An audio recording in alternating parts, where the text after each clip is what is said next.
Cari amanti di grafica, nuovo appuntamento con Photoshop. Oggi creiamo un effetto vintage. Con questo tutorial io intendo applicare all'immagine un processo di invecchiamento e allo stesso tempo trasferire un po' di fascino appunto alla fotografia. Quindi iniziamo subito e duplichiamo il nostro livello di sfondo, CTRL J o Command J,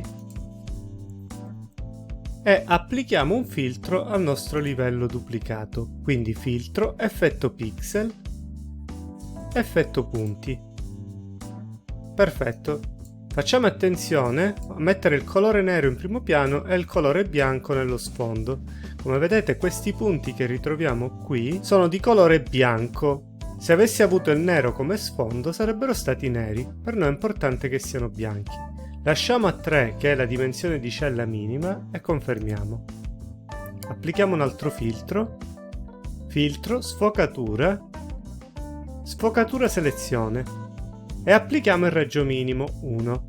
Ok, questi due filtri mi serviranno ovviamente per trasferire all'immagine un disturbo.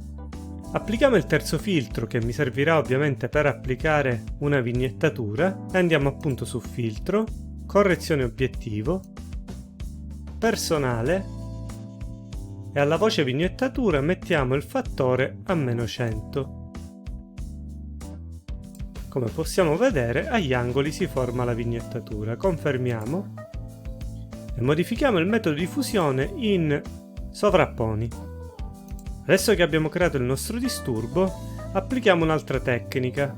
Nuovo livello di regolazione, bianco e nero, quindi andiamo sulla quarta iconcina del nostro pannello dei livelli e clicchiamo su bianco e nero. Portiamo i rossi al massimo, più 300, e i gialli lo stesso. Perfetto. Modifichiamo il metodo di fusione in differenza e abbassiamo l'opacità al 15%.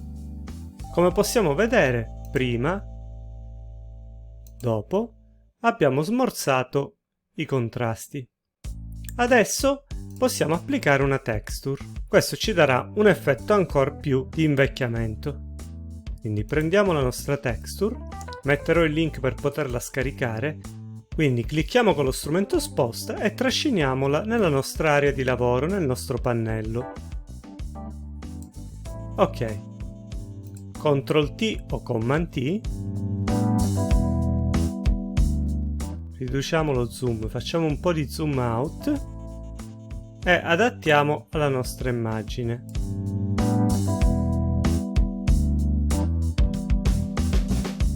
Confermiamo e modifichiamo il metodo di fusione in moltiplica. A questo punto giochiamo un pochettino coi colori, ma l'effetto possiamo dire che è abbastanza soddisfacente.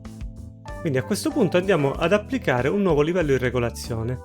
Quindi andiamo in queste concine e applichiamo esposizione. E mettiamo l'esposizione a 0,46. Lo spostamento leggerissimo 0,0026 e la correzione gamma 1,31. Ok, ovviamente questi valori valgono per questa foto. Se voi non utilizzate questa foto, dovete cercare di ottenere questo risultato con dei valori approssimativi. Adesso applichiamo un nuovo livello di curve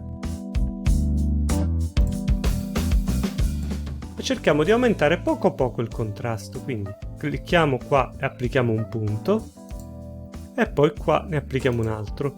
Su questo scendiamo poco poco e lo stesso su questo.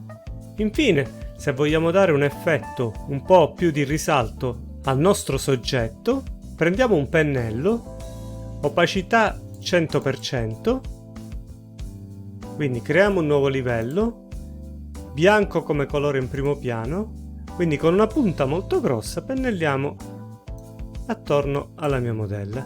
In questo modo, modificando il metodo di fusione in sovrapponi e scendendo a un'opacità magari del 30%, anche 35%, come vedete abbiamo dato il risalto al nostro soggetto.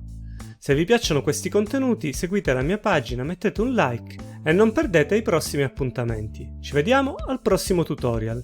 Ciao!